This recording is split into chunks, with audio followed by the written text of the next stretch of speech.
Les bienfaits du cannabis médical. Un adolescent britannique survit à un cancer en phase terminale après que sa mère lui ait secrètement donné du cannabis.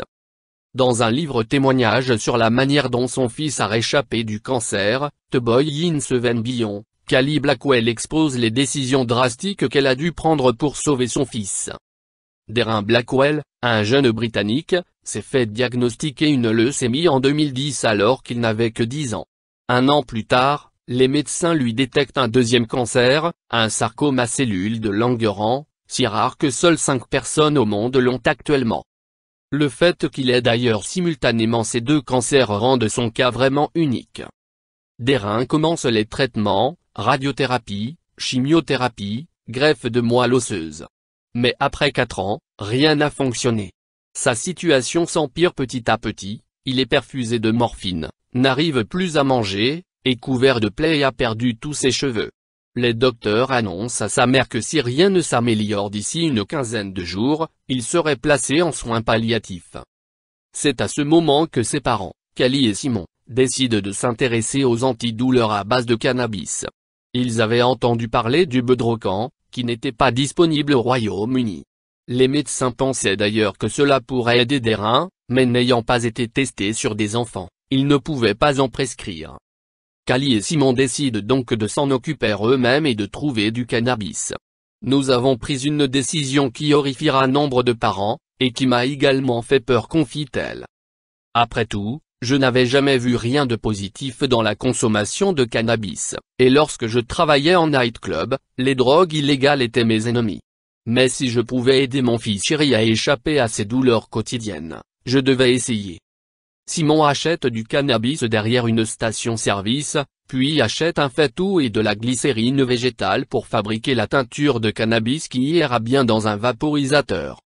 Callie explique, après 10 minutes, Darren a dit que la douleur avait diminué un peu et qu'il se sentait plus relaxé, des mots que nous attendions depuis longtemps. Cependant, sa douleur revient et en 2013, il déménage dans un hospice où il commence à préparer ses funérailles. Sa mère continue, pour les jours qui suivent, ma priorité était qu'il parte avec toutes ses facultés, donc quand Darren ressentait un pincement quelque part, je lui mettais 5 ml de teinture sous la langue et, en quelques minutes, il se sentait de nouveau mieux. Sa bouche, ses doigts, son estomac, ses gencives, sa langue, ses hanches, ses genoux, ses jambes et son dos étaient constamment douloureux, c'était donc assez fantastique.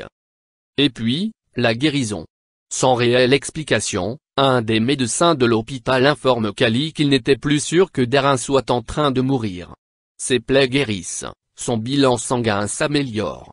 Puis Darren sort finalement de l'hosto.